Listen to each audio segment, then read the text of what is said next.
Hi friends, നമുക്ക് മൂന്നാമത്തെ practical പ്രോബ്ലമാണ് നോക്കുന്നത്. ക്വസ്റ്റ്യൻ നോക്കാം. On 1st January 2020 a machinery is bought for ₹45,000, carriage in and duty on amount ₹15,000 and its installation charges to ₹10,000. It is expected that the machinery will have a working life of 10 years, at the end of which it may have a breakup value of ₹5,000.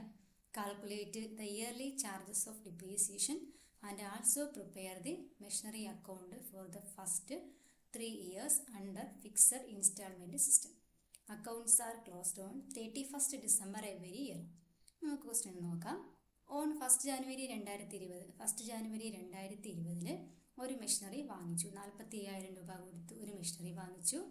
അതിൻ്റെ carriage and duty എന്ന് പറയുന്ന ഒരു cost 15,000 രൂപയായി. അതുപോലെ തന്നെ ഒരു installation cost, ആ machinery കൊണ്ടുവന്ന് ഇൻസ്റ്റാൾ ചെയ്യാനായിട്ടുള്ള ഒരു കോസ്റ്റ് 10,000 രൂപയുമായി. അപ്പോൾ ടോട്ടൽ മെഷീനറിയുടെ കോസ്റ്റ് എന്ന് പറഞ്ഞാൽ 45,000 + 15,000 + 10,000 അങ്ങനെ വേണം എടുക്കാൻ. Then it is expected that machinery will have working life of 10 years. ആ മെഷീനറിയുടെ വർക്കിംഗ് ലൈഫ് 10 years ആയിട്ടാണ് എക്സ്പെക്റ്റ് ചെയ്യുന്നത്. At the end of which, അതിൻ്റെ ലാസ്റ്റിൽ it may have A breakup value of ₹5,000 ആണ്. ബ്രേക്കപ്പ് വാല്യൂ എന്ന് പറഞ്ഞാൽ സ്ക്രാപ്പ് വാല്യൂ 5,000 ആണ്.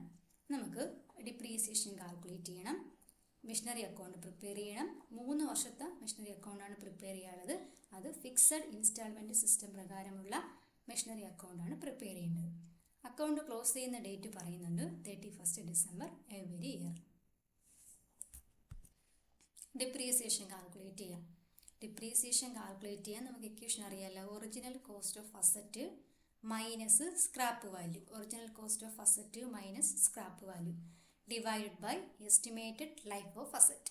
നോക്കാം. Original cost of the asset തന്നിട്ടുണ്ട്. 45,000 മെഷീനറി വാങ്ങിയത്, 15,000 ഒരു ക്യാരേജ് കോസ്റ്റ്, 10,000 ഒരു ഇൻസ്റ്റലേഷൻ ചാർജ്. ഇതെല്ലാം കൂടെ ടോട്ടൽ ചെയ്യുമ്പോൾ 45,000 + 15,000 + 10,000 = 70,000. 70,000 ആണ് original cost of asset.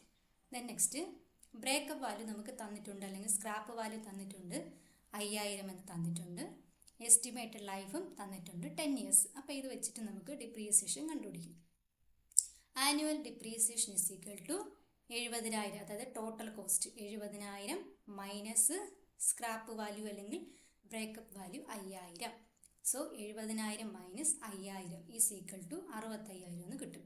Divided by estimated life 10 years എന്ന് തന്നിട്ടുണ്ട്. സോ 65,000 / 10 ചെയ്യുമ്പോൾ 6,500 ആണ് ആനുവൽ ഡിപ്രീസിയേഷൻ.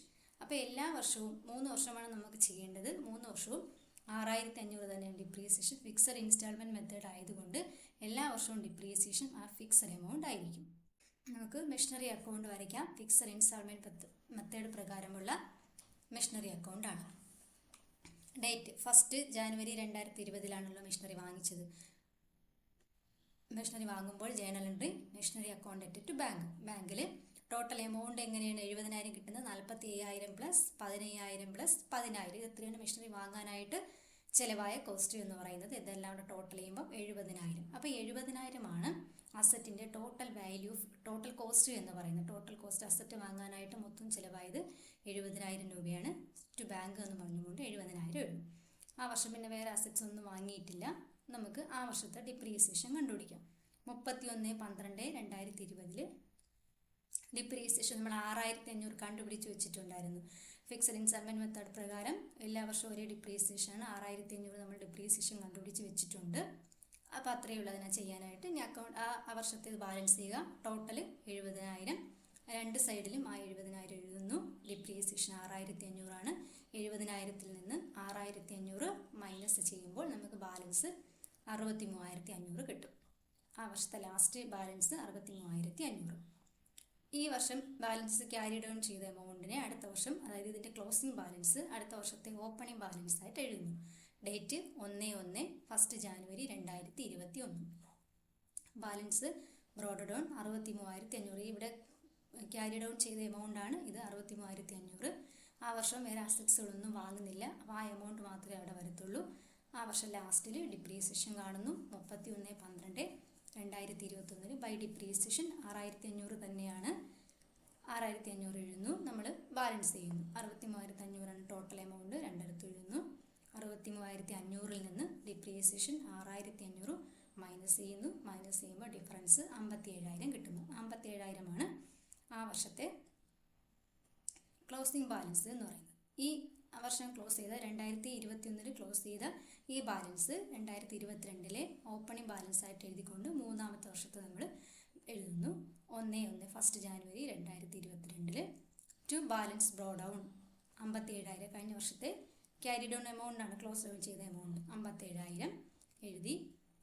ഡേറ്റ് ആ വർഷത്തെ ലാസ്റ്റ് ഡിപ്രീസിയേഷൻ 31/12/2022 ബൈ ഡിപ്രീസിയേഷൻ 6500 തന്നെയാണ്, സെയിം ആണ്, ഫിക്സഡ് ഇൻസ്റ്റാൾമെൻറ്റ് മെത്തേഡാണ്, ഓർക്കുക. സെയിം എമൗണ്ട് ഓഫ് ഡിപ്രീസിയേഷൻ ആണ്. എഴുതി ബാലൻസ് ചെയ്യുന്നു. ടോട്ടൽ എമൗണ്ട് 57,000 രണ്ടിടത്ത് എഴുതിയിട്ട് അതിനെ ബാലൻസ് ചെയ്യുന്നു. അതായത് 57,000 നിന്ന് 6,500 ഡിപ്രീസിയേഷൻ മൈനസ് ചെയ്യുമ്പോൾ നമുക്ക് കിട്ടുന്ന ബാലൻസ് 50,500 ആണ്. ഈ 50,500 അടുത്ത വർഷത്തെ ഓപ്പണിംഗ് ബാലൻസ് ആയിട്ട് എഴുതുന്നു. പക്ഷേ ഇതിപ്പം 3 വർഷത്തെ അക്കൗണ്ട് പ്രിപ്പയർ ചെയ്താൽ മതി. അതുകൊണ്ട് ഇത്രയേ ഉള്ളൂ. ക്ലോസ് ചെയ്യും. Okay, thank you.